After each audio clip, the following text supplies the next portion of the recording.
The winter wind rolling off the ridges of the Allegheny Plateau carried the smell of coal smoke and wet timber when Charles Henry MacDonald first discovered how a Pennsylvania sky could set a boy dreaming. In Dubois, every season had its soundtrack: steam, whistles, hammer blows, the scrape of wagon wheels, but none stirred him like the rare drone of a Curtiss biplane passing overhead. He would bolt from the fields, wiping dirt from his hands, and chase the fading hum until it vanished beyond the tree line. More than once his father found him at dusk behind the barn, arms outstretched like wings, testing whether raw determination alone could lift a 10-year-old into flight. High school sharpened that determination into purpose. MacDonald devoured. Stories of Lindbergh and Earhart pored over popular aviation in the town library and announced to anyone who would listen that he intended to fly for a living. When the Great Depression pinched family finances, he milked cows, shoveled coal, and still saved enough to enter Louisiana State University in 1934. The move from the Appalachian foothills to Baton Rouge felt like crossing an ocean. Yet the River City offered something Dubois could not: an Army Reserve Officers Training Corps program with slots for the fledgling U.S. Army Air Corps. He marched, drilled, studied aerodynamics instead of Latin, and in 1938 graduated with a commission that opened the doors of Kelly Field, Texas. Flight training at Kelly was a gauntlet disguised as a gentleman's course. Cadets rose before dawn, ran calisthenics under mercury lamps, then climbed into stub-winged PT-13s that bucked and rattled as if eager to shake loose any student who treated flying as a hobby. Mac, his classmates shortened MacDonald before. The ink on his name tag dried, thrived on the discipline. He soaked up every lesson on energy management and engine maintenance, then spent evenings in the ready room replaying the day's dogfights on a chalkboard. On May 25, 1939, instructors pinned silver wings to his uniform. The first person he called was his mother, who reminded him only that the family expected him home for Christmas and that altitude, like humility, should never be squandered. The newly minted second lieutenant joined the 55th Pursuit Group at Barksdale Field, Louisiana, where sleek P-36 Hawks stood in polished rows and veteran pilots spoke of European storm clouds no longer confined to weather. Reports: MacDonald learned formation tactics, practiced gunnery on toed sleeves, and discovered that confidence at 300 miles per hour grew not from bravado, but from repetition. Early 1941 carried him even farther west, to Wheeler Field on the Hawaiian island of Oahu, an assignment many pilots considered a tropical sabbatical. Palm trees framed the runway, the ocean glimmered beyond hangar doors, and evenings belonged to luau's and jazz, drifting from Honolulu nightclubs. War felt distant, a headline about faraway empires, rather than a menace lurking beyond the horizon. That illusion fractured shortly after 0800 on December 7, 1941. MacDonald was strapping into a P-40 when low-flying silhouettes roared over Ko'olau ridges, red suns blazing on their wings. Anti-aircraft fire erupted in hopscotch bursts. Ordnance racks detonated along the ramp. The concrete shook under each bomb strike.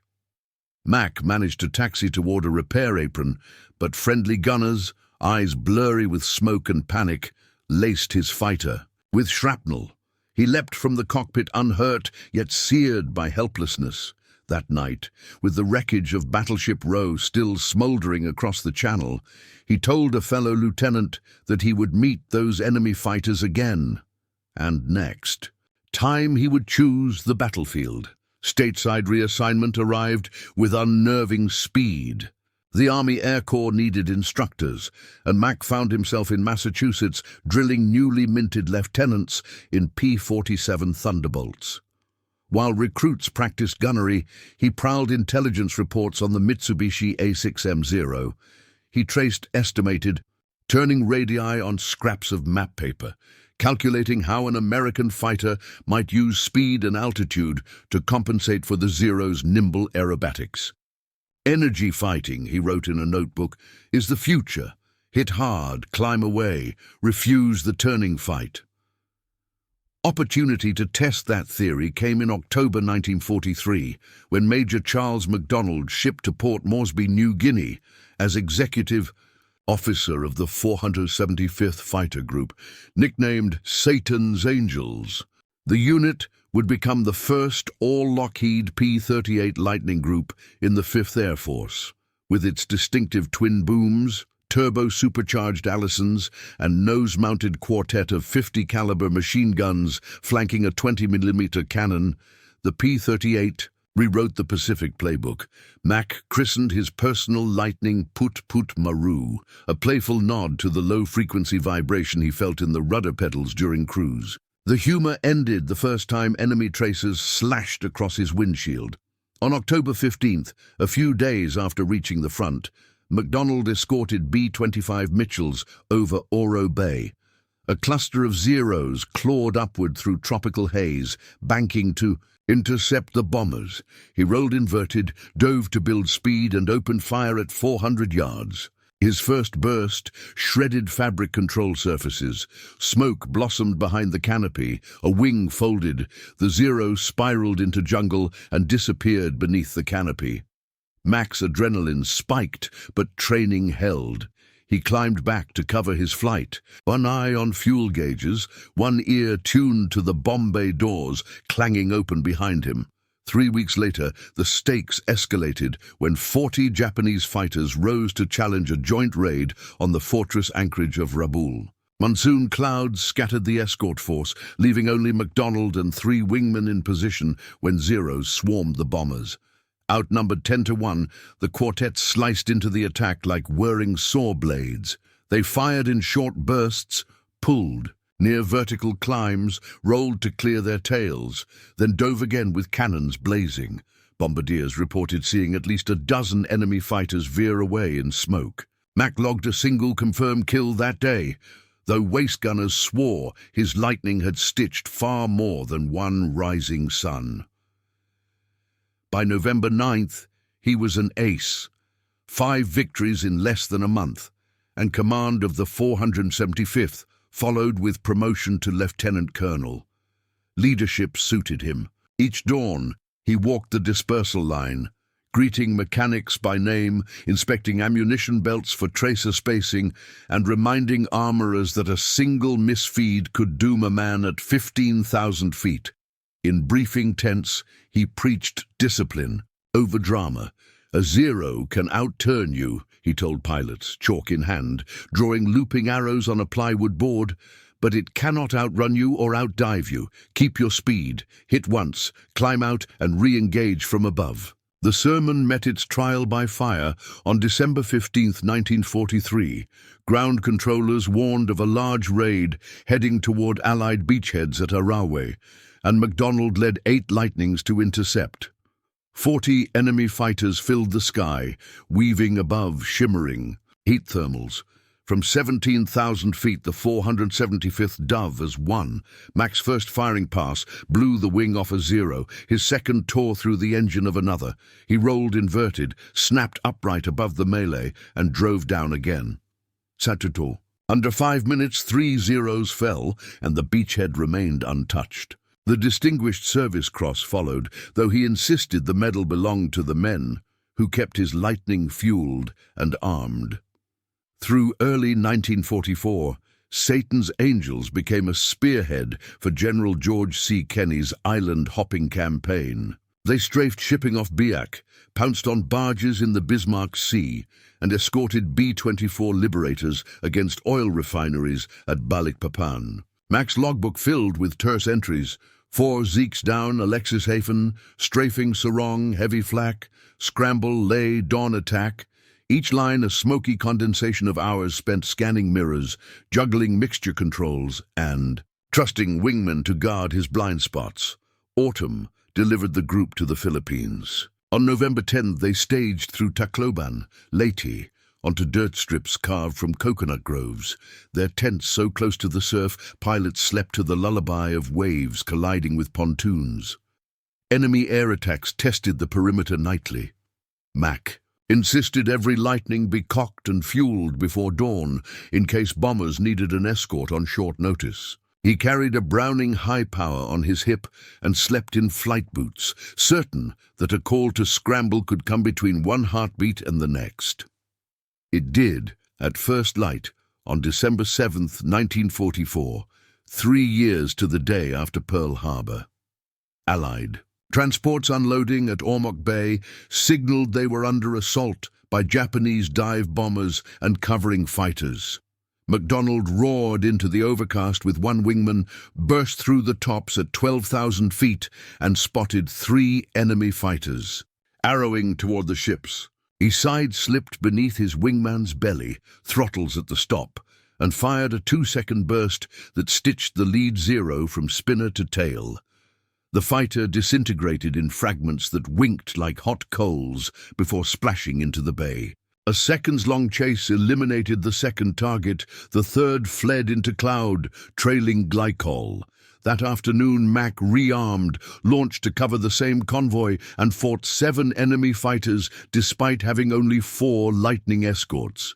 2 more. Gills pushed his tally to 24, making him the highest-scoring active P-38 pilot in theater.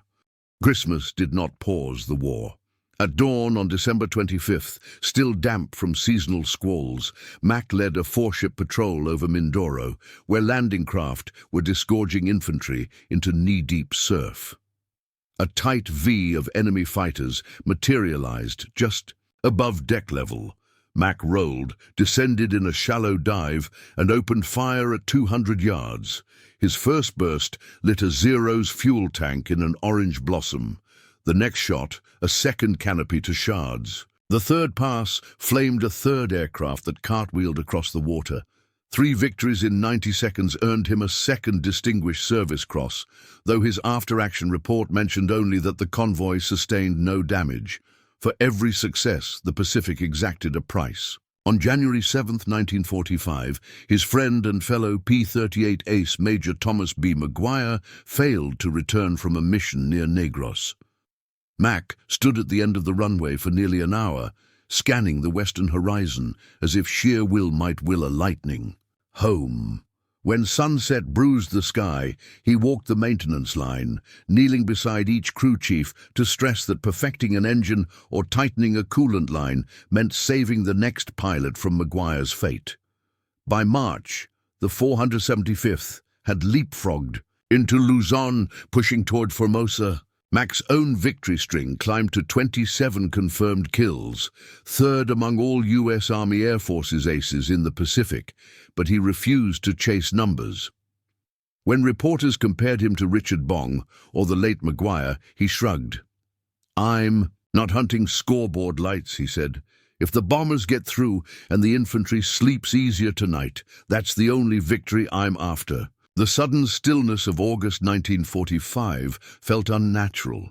One morning, orders arrived to groundship the group's P-38s for storage.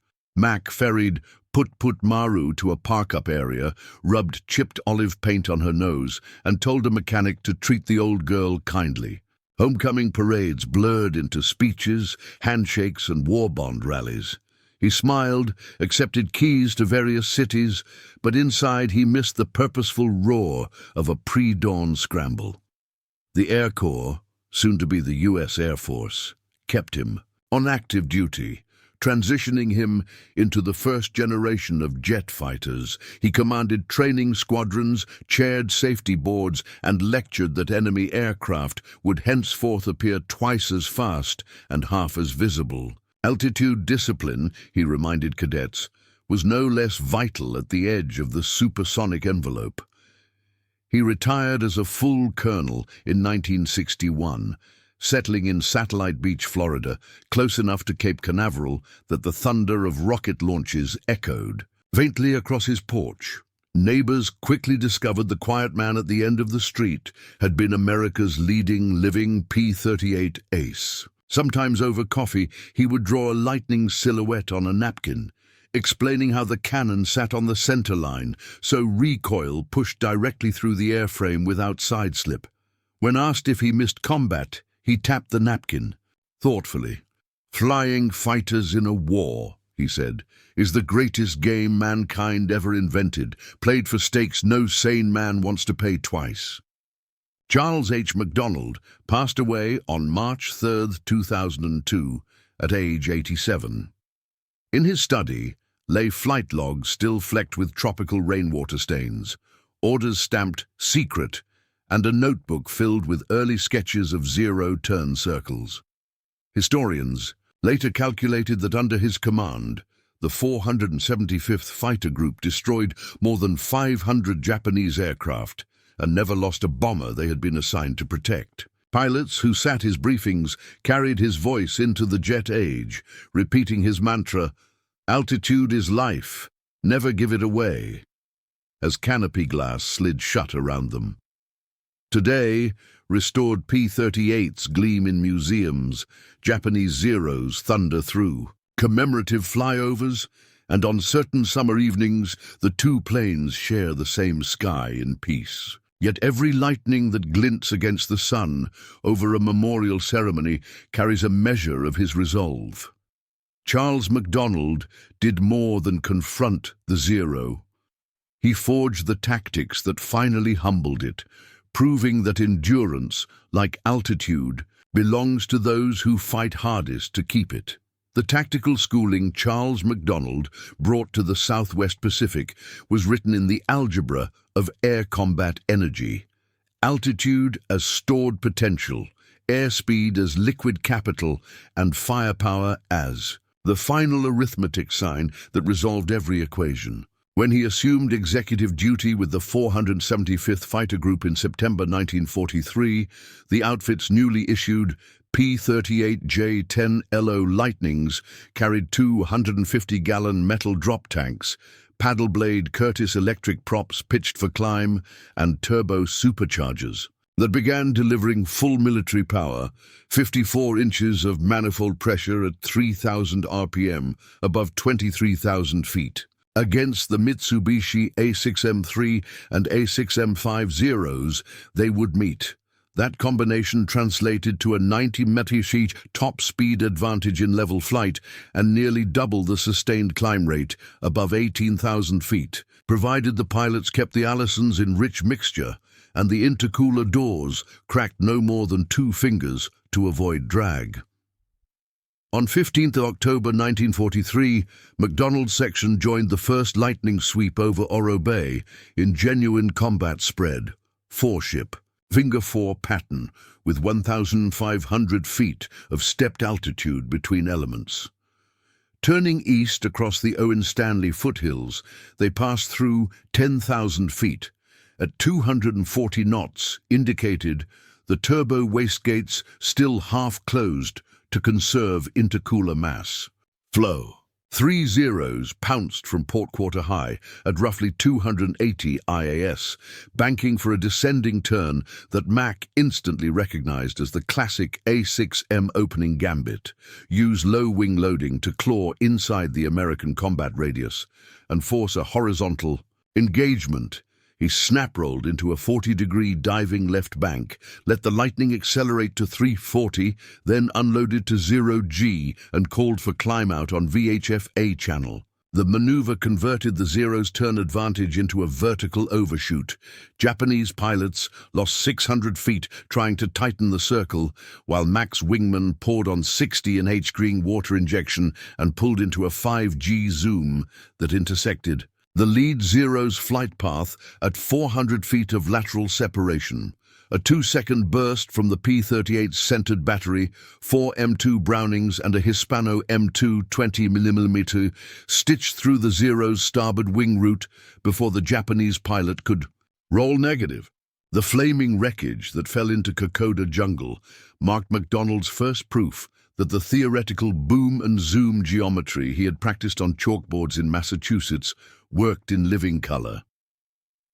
3 weeks later, during the 2nd November, Rabaul raid, MacDonald led green flight at 24,000 feet, escorting B-24Ds carrying 500-pound AN-M64 bombs fused 1/100-second nose tail. The Lightnings flew 1,200 feet above and 1,200 yards ahead of the bomber box to exploit their K-14 lead computing gun sights, which required roughly 18 mils of target-size input for a zero at 300 yards abeam. As the formation skirted St. George's Channel, 30-plus enemy fighters, A6M5s, mixed with Ki-61IB Tonys out of Tobera, rose in three-ship Vics.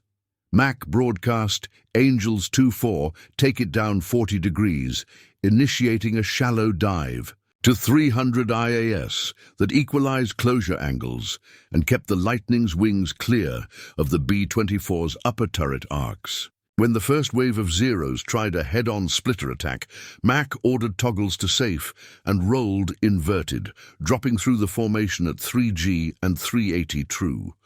The sudden displacement forced Japanese pilots either to follow into a speed regime where the Zero's constant speed prop and fabric ailerons stiffened, or to break away and climb back into the Wildcats circling overhead.